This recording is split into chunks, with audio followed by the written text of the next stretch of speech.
y'all, it's Arwen, and you're here with You Never Know. My guest tonight is Ceresia Glass. She's an author.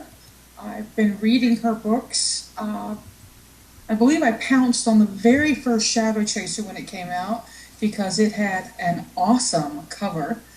Instead of, and I like buff boys, but instead of a buff boy, it had this hot chick pulling a sword out of her back. And I was like, I gotta read this book, and was totally hooked on it. A lot of Egyptian mythology in it, and it's. Teresa, would you say that's more urban fantasy than paranormal? Yes, I would say it's urban fantasy. Yes. And would you just real quick tell people what you think, like the down and dirty difference is between paranormal and urban fantasy? Well, in paranormal, the romance can take up to 50% or more of the story. And in urban fantasy, it's more about the external plot, the character's journey, the main journey, the journey of the main character, and what she has to do and what she has to accomplish and her growth and stuff. There can be a love relationship in it, but it's mostly about that character as she's going through her day and kicking butt and taking names. And she does kick some ass. She is not your prissy little miss. No, not at all. Now, how did you come up with the character for the Shadow Chaser series? How did you come up with her? Did she pop in your brain? How did she show up? She kind of did. She's kind of a realization of characters that I've been writing since the time that I could write. When I was 8 years old, I was reading these fantasies, Madeleine L'Engle and Ursula K. Le Guin and characters like that. And I wanted to create one of my own, one that kind of looked a little bit more like me, and kind of combine her with some of the things that I love, like ancient Egypt, the mythology, the history of it. So she just kind of has evolved, really, over 20-some-odd years of me writing and attempting to write. And I finally got a chance to realize her as a character in these books. So it's been great to be able to do that. Now, you talk about her looking like you, a character who looks like you, and because we're having some video problems, y'all, Ceresia her pretty face is not showing up, but Ceresia, can you tell them why your character looks a little bit like you? Because some people may not know what you look like. Well, that's true. I'm African American, black, I say, and Kira is actually African and some other things mixed up in there. So she's a darker skinned heroine. Yeah. So, there aren't that many of those types of characters out there. There are a lot of urban fantasy books. Some of them do have diverse casts, but to me, if you're going to set a book in any big city in America, it needs to reflect what a big city in America is like and what you can encounter. So the books that I like are the ones that have that diverse cast of characters like that. And I felt it was important to do it. And she's set in Hotlanta, isn't she? Do your books branch out from there? In my memory, because it's been a day since I've read them, but I remember they were like, Hotlanta's what I got from the books, or Atlanta. So I used to live near there, y'all. Sorry. Yes, all of them are set in Atlanta. The second book, Shadow Chase, does go back to her roots in England for a while because she studied there. She went to the college there. She worked at the British Museum with her mentor. So there was, and of course it goes into Cairo a little bit in the second book as well. So, but yes, she's been assigned to Atlanta with the organization that she works for. Well, now we're going to do a reading, I believe, for Kira. It's one of the ones that we were talking about doing. But tell me, I know you've got some other series. You do contemporary. You've got your Harlequin out, and I know you've got another series out, but tell us about the ones that are already out first. Because I can't seem to stop my fascination with ancient Egypt, I also have a paranormal romance series called The Sons of Anubis, and that one just kind of popped into my head, almost kind of fully realized. I figured that, when I was writing the third Shadow Chasers book, Shadowfall, it features the Egyptian Book of the Dead very strongly throughout it. So I had Anubis on the brain. I had the Weighing of the Heart ceremony and the Journey of the Dead through the underworld kind of uppermost in my mind.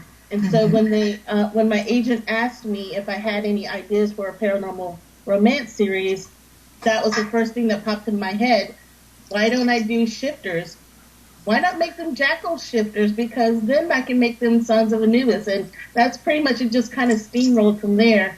And, they needed to have some love interest and some conflict. So instantly came up with the Daughters of Isis, who are these Isis priestesses who used to help them 4,000 years ago as they fought with some of the undead that didn't actually want to go gently into that good night. And so basically there was a big betrayal with some of the Isis witches, and they kind of have been enemies for the last 4,000 years. And now with the first book, they've kind of have come to an agreement and arrangements thanks to some of the events that unfold in the first book. So it's been a lot of fun to write that and talk about their mythology and their magic and their rituals and things, being followers of Anubis and being descendants of Isis. So it's been a lot of fun writing that. And of course, they're totally different from the urban fantasy because it's all about the relationship and the sexy times, I guess you could say. But it's been a lot of fun. Now, what about, you do contemporary. Mm-hmm. Now, are you still working on contemporary? Is that a side project? Does that just come up when it comes up? Actually, I just recently signed a contract with Berkeley to do some contemporaries. And those are going to be kind of a spicier contemporaries. It's about a group of women who have survived various different types of addiction. And they have this recovery group called the Tuesday Night Survivors Club.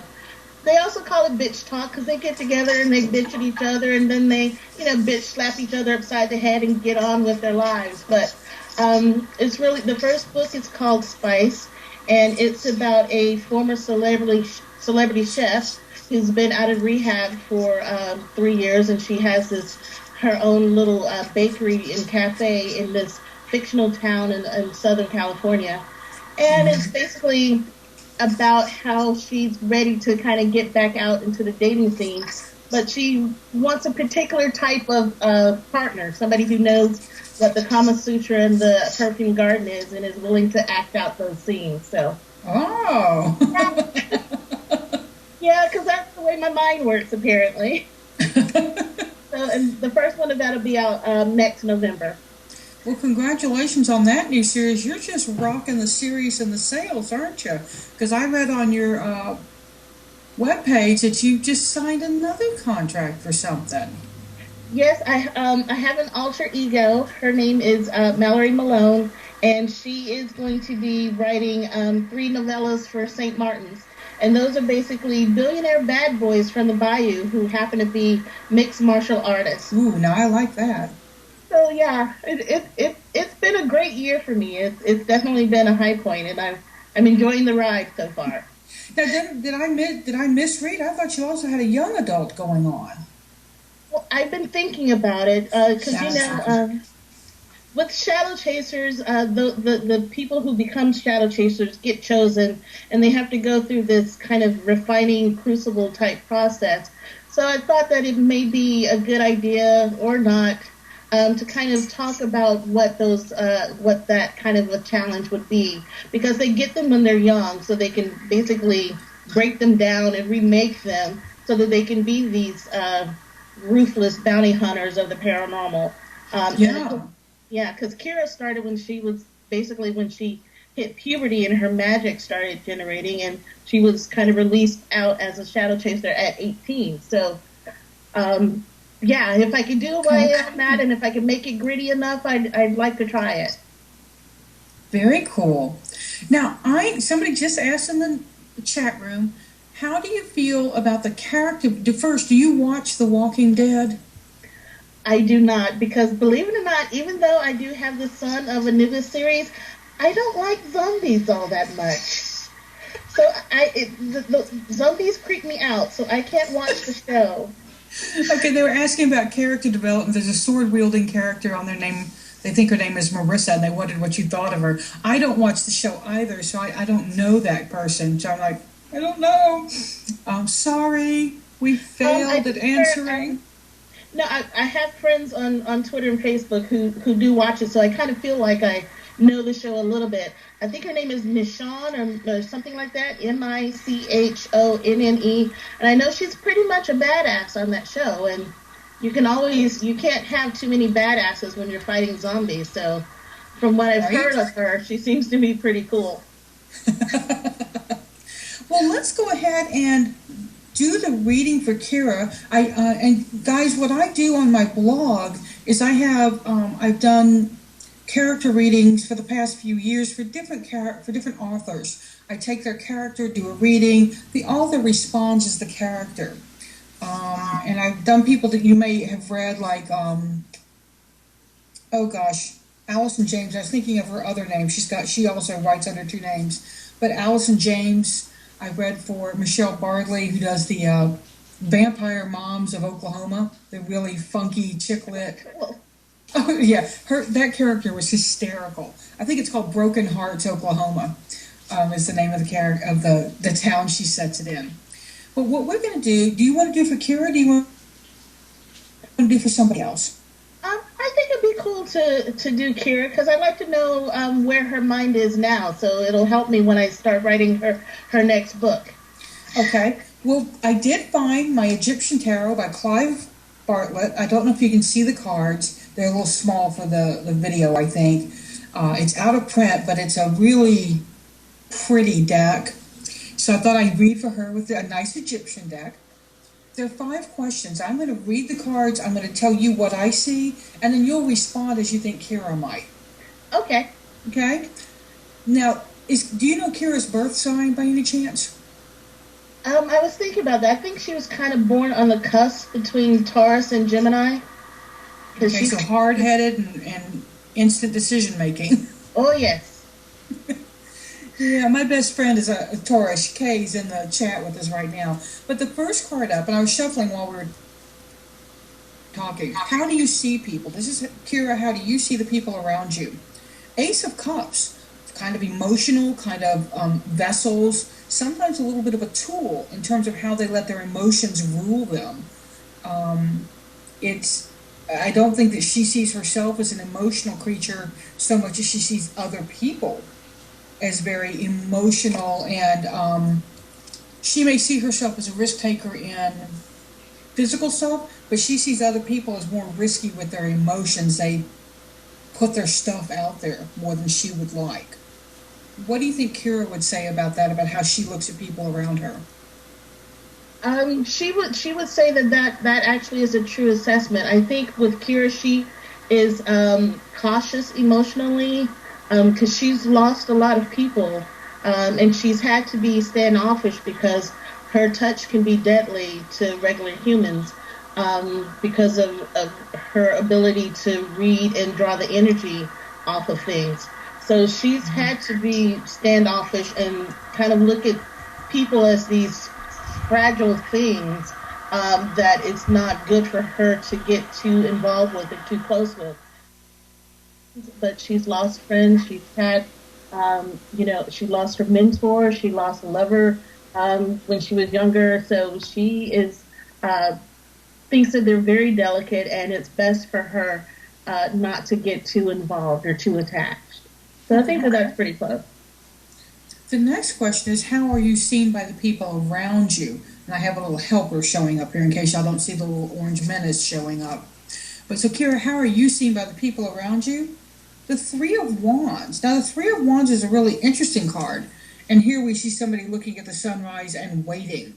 They see her as a waiter. They see her as somebody who is really connected and involved, but very patient, very much, spider in the web, going to wait till she has to. She doesn't engage as much as she waits for others to engage her. So she's more of a come to me than a go to you kind of person.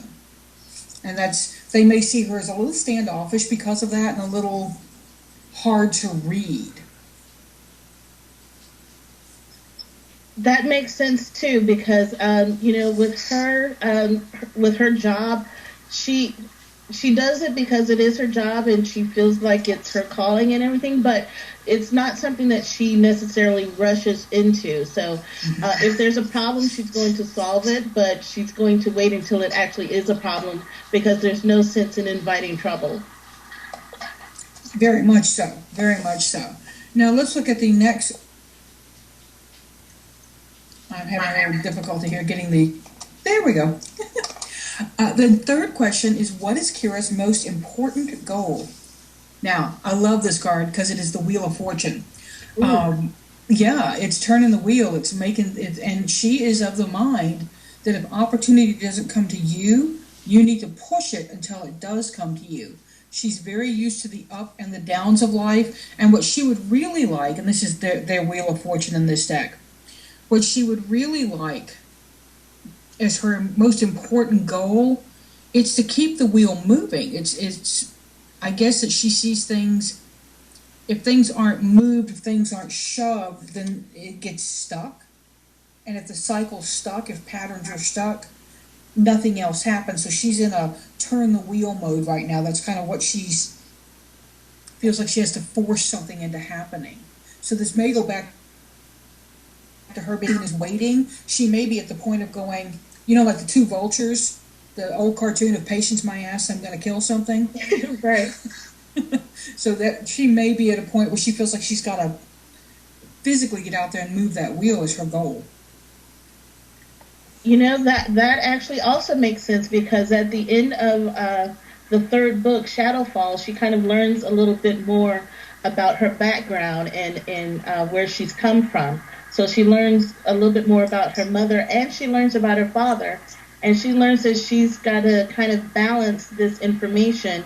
But you can be too far in one direction, and that can be devastating, or you can be too far in the other direction. Between, walking this balance between shadow and light is what she's kind of having to do now. So I think that, yeah, she has to try to keep it moving so that she can keep herself balanced, which is, I know, kind of seems contradictory, but for her, in her mind, that actually makes sense. For her, keep doing what she's doing as she's learning to come to grips with both sides of her nature. Very good. Now we have two more. The next one is, where do you get your strength from?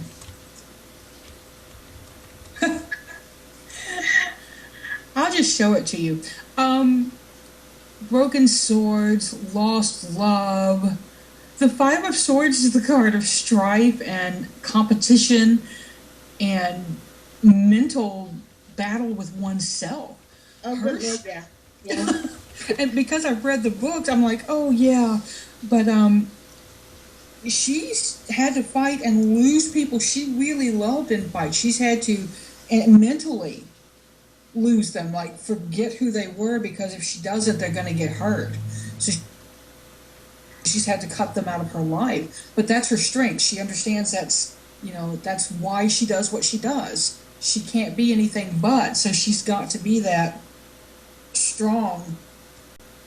And this is mental strength. Her strength is up here as much as it is anywhere else. She's got a mind that when she sets her mind, we talked about her being stubborn.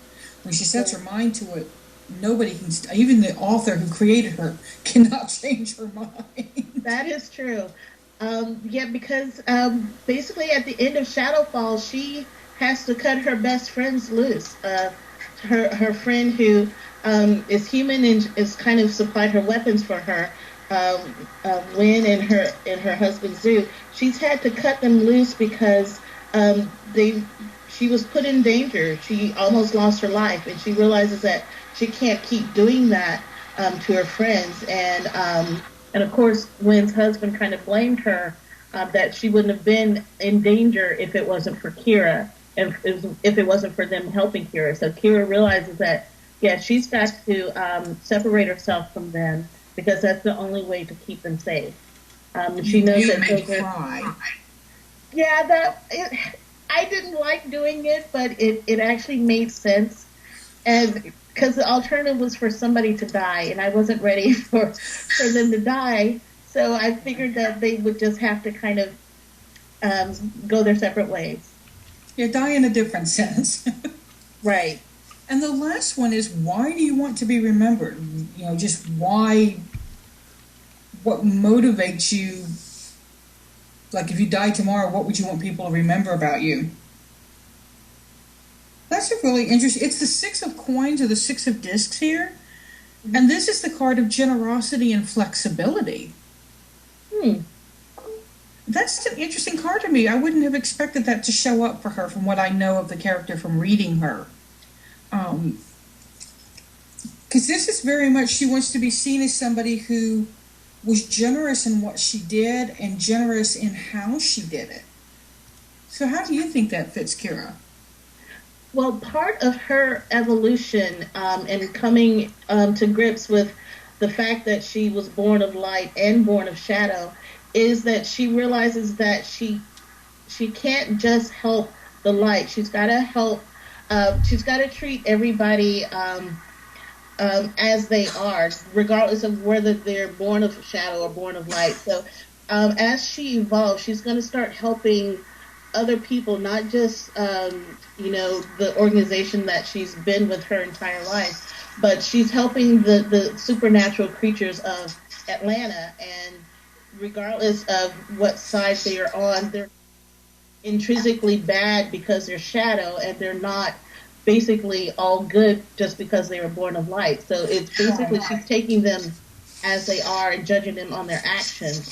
And so, yeah, she's learning that she's got to help everybody because the main thing is keeping the peace in the city. Very cool. Okay. And that's kind of what I felt like, but the generosity, that was kind of an interesting one to me. Like, generosity, what an interesting card, because that card I always see as, I remind people when it shows up that you should accept gifts, but remember that a lot of gifts come with strings.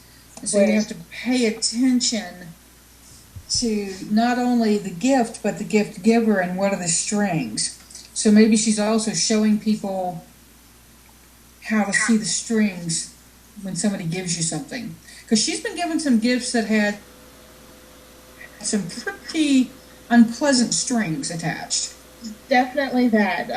Yes, she's learning that trust is not necessarily a good thing, or blind trust isn't necessarily a good thing. And it's always good to look that gift horse in the mouth. Very much so. Now, I want to take just a little break, you guys, and let you know that while we're talking about writing, Cericia, actually, she and I chatted the other night, and she has tarot decks of her own. She was going to show you some, but darn the video. And if you like tarot decks, I just heard that New Age Discount Books, let me get you there. I'm going to send you a URL in the chat room. They've got the Syrian Starseed Tarot, and it's a really large deck. It's a newer deck, but they've got it on a heck of a price right now. I'm not connected to them at all. That's just a really good price for a pretty cool deck, and it's a very New Age deck. It's channeled Starseed Syrian, but it's really cool. Now, coming back to Miss Glass. What would you say, I know that you talked a little bit about how you have sometimes used tarot. For you, what has been the most useful thing you've done with tarot in your writing? Really just kind of asking questions about plot ideas and kind of letting the interpretation of the card kind of provide some insight into the characters, kind of like we've done here, but also into the journey of the characters and their evolution and where they're going. So to kind of help plot out future incidents, future books, character arcs, how they're growing. Are they growing? Are they falling? What kind of challenges they have, so that I can play up those challenges, because conflict drives the story and drives the book. So if I can kind of gain some extra insight into the characters, then I want to do that, because I think it's the most important thing is to make the characters as fully realized as possible, to give you a reason to love them or hate them or cheer for them. You don't want to have meh characters, because you're not engaging the reader.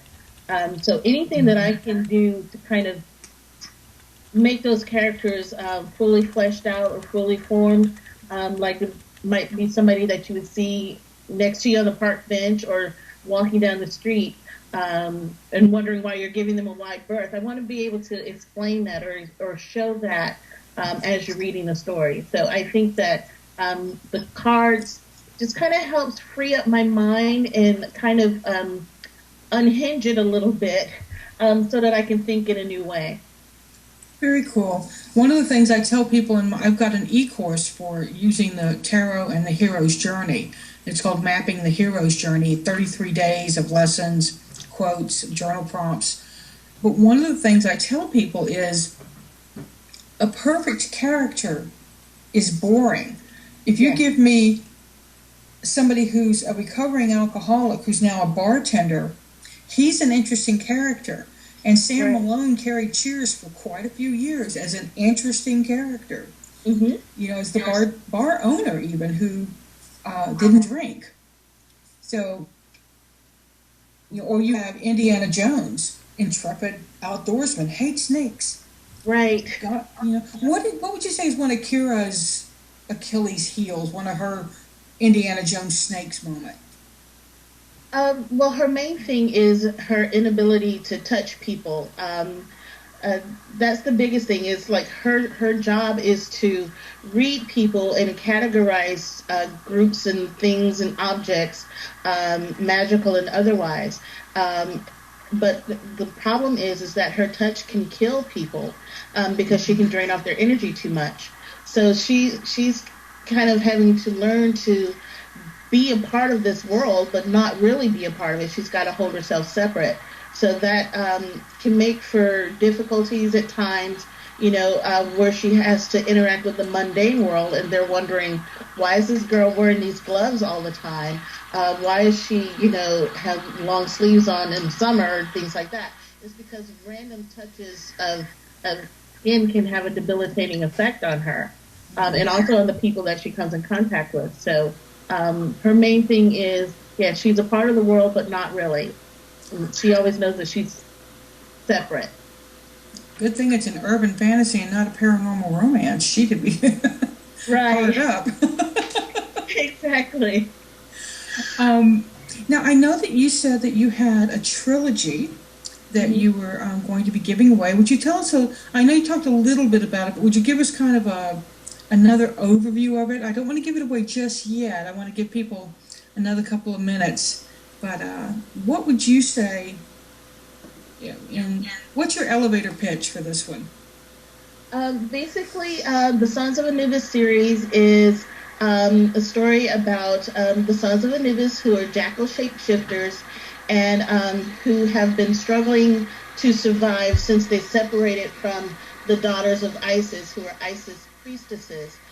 Like I said, there was a betrayal years ago that kind of put them on their separate ways. And as the first story, Seducing the Jackal, opens, some of the jackals have been cursed, and they're falling ill and they're dying.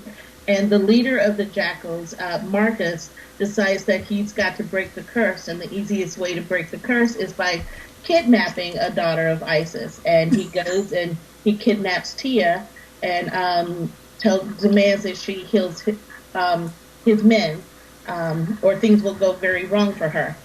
And of course, she's being the compassionate healer that she is. She does agree to heal them, but that comes at a cost for her because it depletes her energy.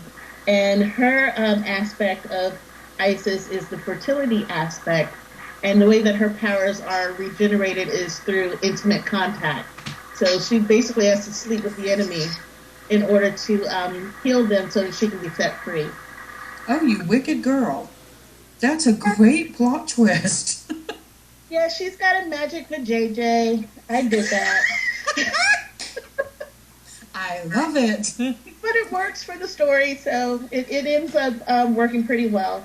Um, so Now, yeah, is she the character? Do you carry the same characters through the three, or is it three different couples? it's three different groups of couples. The second story is Hunting the Jackal, and that one is basically about this pair of guards who've been together, Keurig and Rashawn. They're two guys. They've been together for the last 100 years, and they've got a new roommate who is a female from another clan, who's basically an abuse survivor, because in that clan they pretty much treated the women as broodmares, because they're all about trying to up their numbers because there's not that many of them.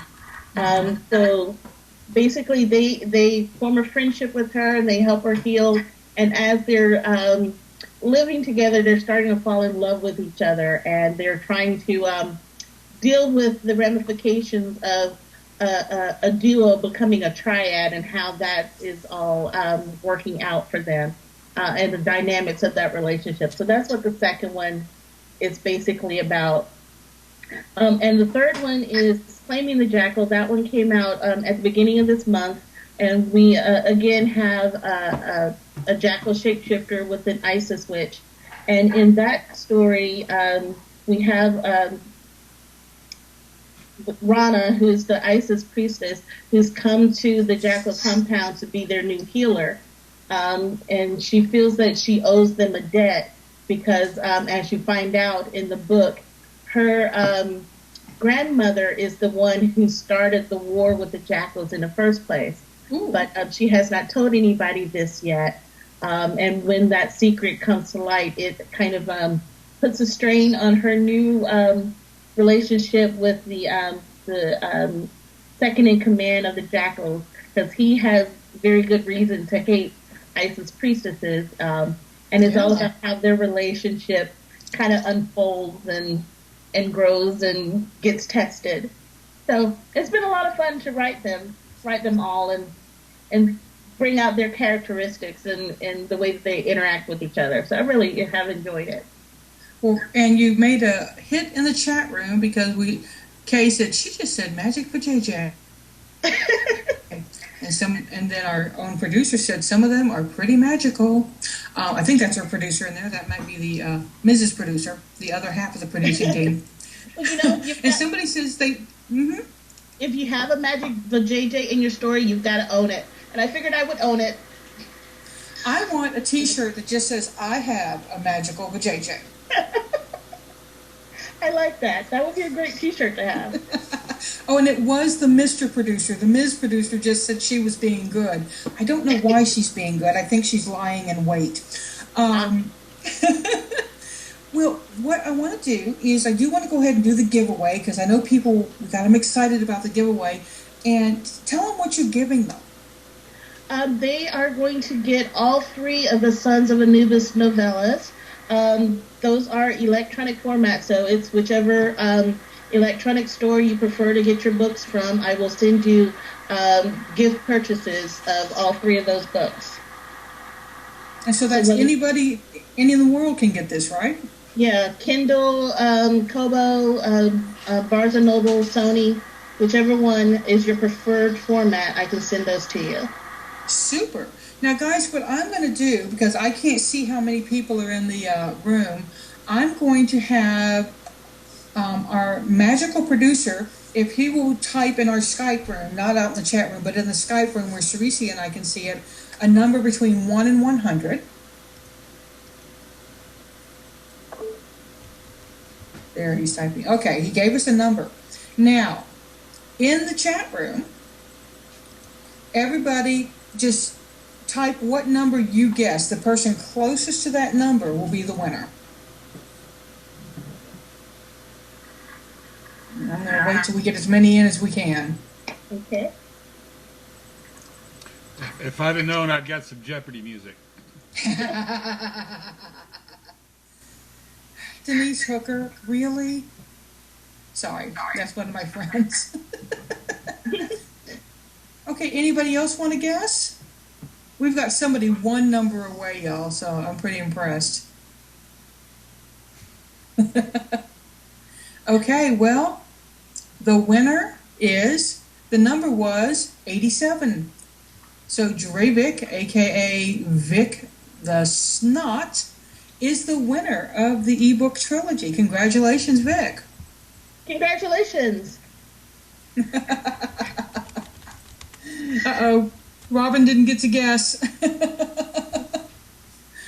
But I think it would have been hard to beat Vic with that 88.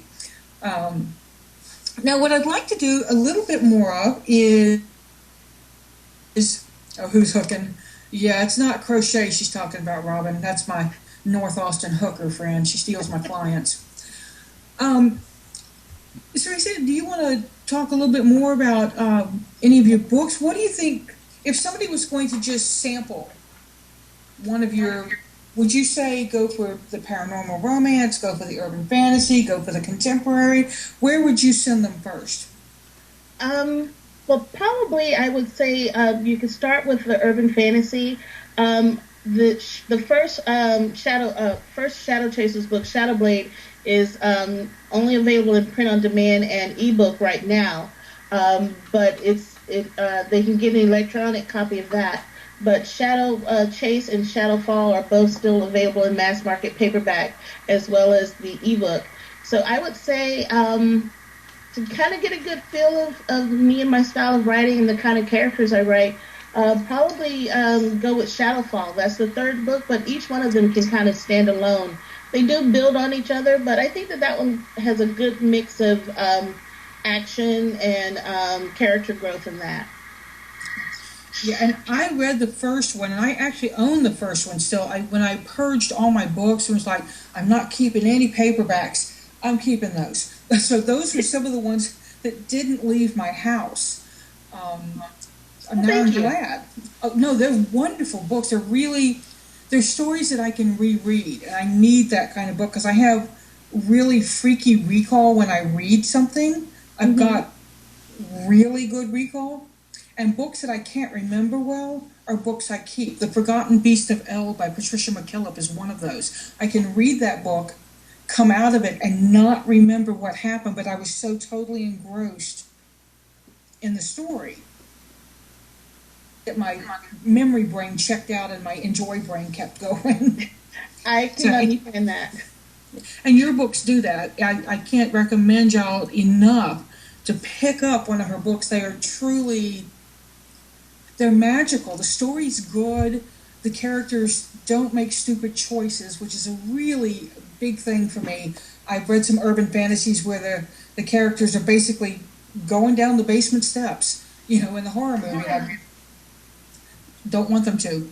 No. Your characters make really smart choices, and sometimes they're the wrong choice, but they made them for reasons that make sense to them.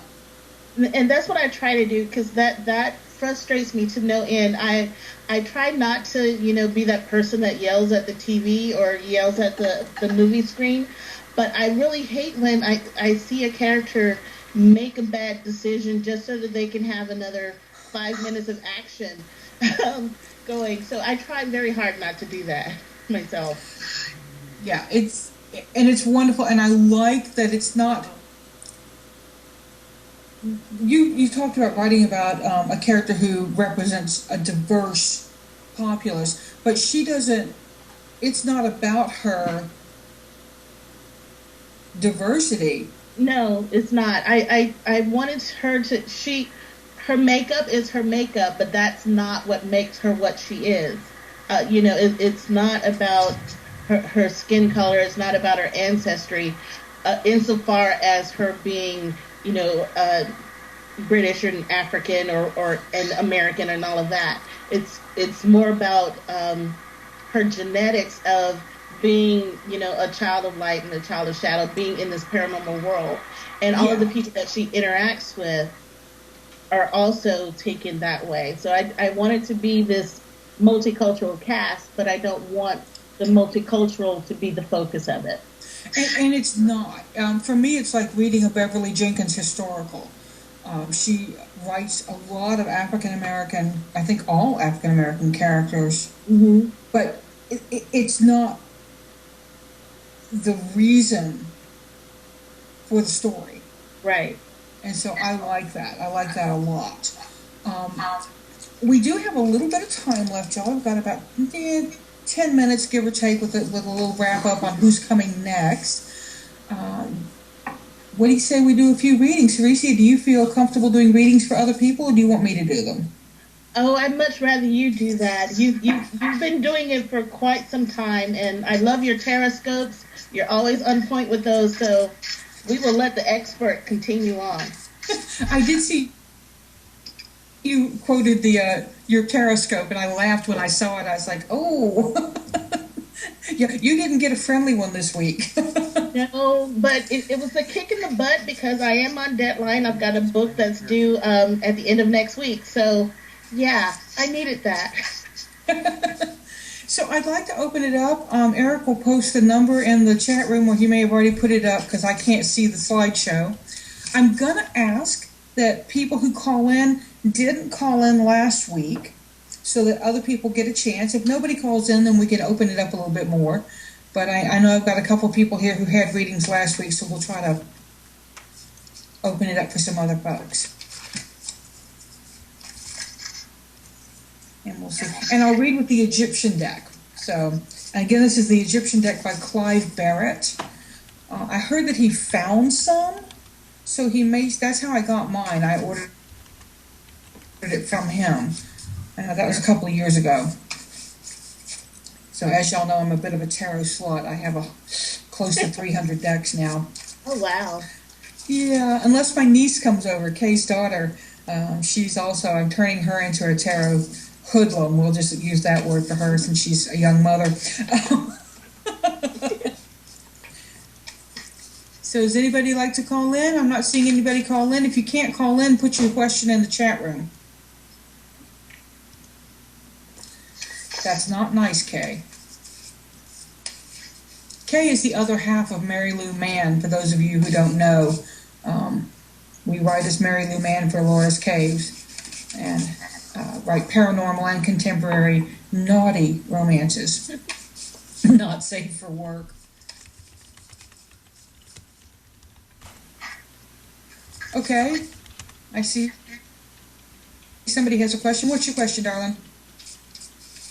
We have a huge business opportunity coming available. Well, there you go. Okay. Kim beat me to it. Well, let's look and see, Kim. And Eric. First question up is the Princess of Coins or the Princess of Discs. Let me show her to you. Let me get back over here so I can see my little screen. Now, she is a card that talks about movement and money and learning. There's a lot of learning going on right now. You've had a pretty heavy learning curve about what brings money, but this is a good money card. It's a really solid movement is happening. It may not be happening as fast as you would like. So let's look and see what the help and the hinder cards are now. The help card, the Nine of Cups. Y'all, this is your heart's desire. This is the card of wishes come true, making a wish. Emotional involvement is going to be key. Your real deep dive down connect is what you need to do. You need to, this is one of those all-in things. And it's going to be scary. It's not going to be a real connection unless it doesn't scare the crap out of you in doing it. But I really like this card because it shows, it's hard to see, but there's people dancing in the background. There's a dad, the child, the wife, there's food. Everything that's needed is available. It may not be the banquet and the gold they expected, but what they need is available. So remember, what you wish for, you get. So be really careful how you wish for it. That's key. The hinder card, what can slow you down, what can draw you back. This can be an attitude, it can be a person. wow, it's an attitude. It's really interesting to me because it is the five of disc. It is the card of loss, worried about losing your home, losing the mortgage. I mean, this is the everything's gone card. So we have this heart's desire, this heart's worst fear, not being safe, not having a place. But the Princess of Disc is in the middle. You've got this. You need to let go of the fear, which is going to be the hard part. Guaranteed, that's the hard part. Heart's desire, guys. That's the key right there. Does that make sense, Kim? Yep. Okay. I would say the holidays are going to be good to you. There's going to be a scary, shaky period. Yeah, right now I was going to answer the questions based on this. Yeah, right now I have 1 week a month to where nobody walks in the store at all. Every month. And that's usually my freak out week. Yeah. I used to be a dog groomer and I owned my own shop. And I had 3 weeks that were bookings back to back and 1 week that was like, oh dear God, can the phone ring? So totally get that. Anybody else have a question for us? Thank you. You're welcome, honey. Oh, and I love you. I have to end my reading with that.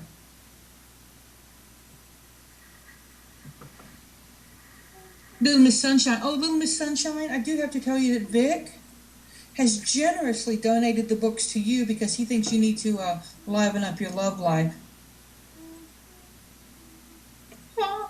What's your question, baby?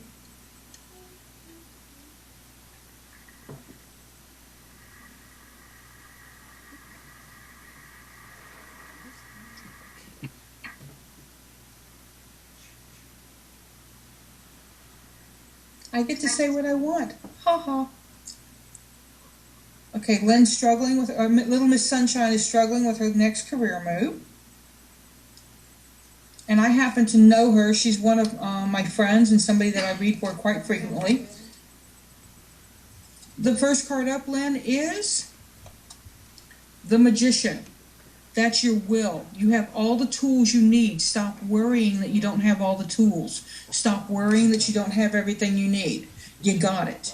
The Magician says it's all here. Generally, the Magician is reaching as above, so below. He's bringing energy down here and pulling it into the earth, pulling up from the earth into the sky. Channel. Okay, there's a channel of energy. You're standing in it. You've got all the tools you need, baby. That's your key. The help card. Ace of Wands. Can we say passion, excitement, drive, focus? Burn it up, Lynn. Burn it up. This is the card of really engaged, passionate, forward movement. Aces are generally the seed energy, and wands are fire. So this is the seed of passion. As much energy as you want to pour into this idea of your career move, you can make it happen. But it's got to take the fire. You've got to light it on fire, and you've got to really focus on it. The Magician is, his key phrase is, I will. And then you've got that passionate seed there. So let's look and see what's going to hold it back. The world. Not much is going to hold it back, actually. This can be, if it's a bad card, it's really hard for the world to be one of the, this is a bad card. The world is about expansion, and it may be about don't be too big, get more focused, bring it down into this realm. You know, it's easy to go, well, if this works, then I've got all of this.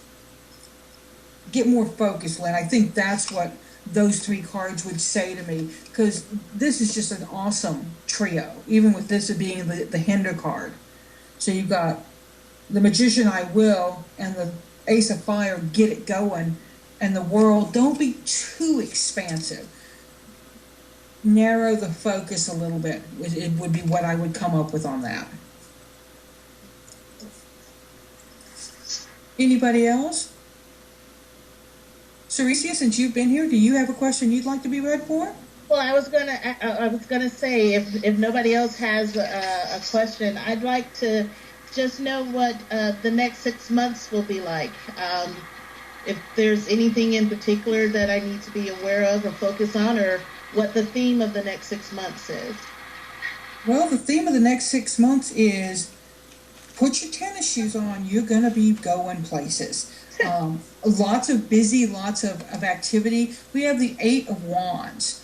The Eight of Wands is a passionate card. It's very often a trip card. If you don't have trips already scheduled, I'd be really surprised. And very driven. You've got the things you have on track, your little to-do list. You've got more to do and many steps, but you're going to get everything done, is what that would tell me, because but it's very busy. Do not expect to have a quiet next 6 months. You're going to be hitting it really hard.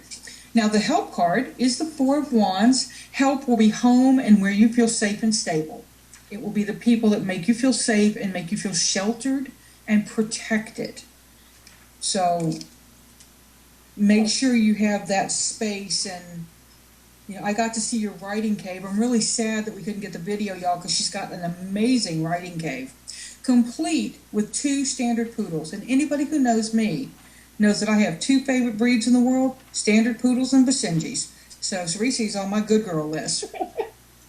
We'll look at the hinder card next. The hinder card, the Seven of Discs. This is the gardener card. The thing that will hinder you, and you're going to laugh, is if you pause to see if something's ready. Okay. There is no pause in Cericia's life for the next 6 months. There is only go, go, go, go, go. But it looks good to me. I mean, even the Seven of Discs, that's basically going to be, you may have a bobble where you're going to have so many things juggling that you forget one of the things you're supposed to be juggling. Okay. So it's not even that you can't juggle it. You simply are going to just go, I didn't even remember I had that. So, but you'll handle it with grace and style. I like that.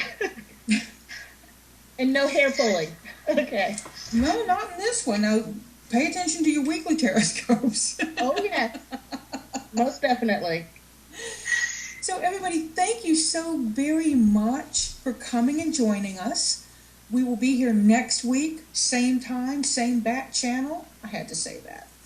And I will have the creator of the Rock and Roll Oracle, David Rosenhaus. He does a weekly video on YouTube that you can catch up with him on. If you just Google Rock and Roll Oracle, you can find him. He's a neat guy, a lot of fun. We're going to be going from Atlanta up to the East Coast because he is, I believe, New York.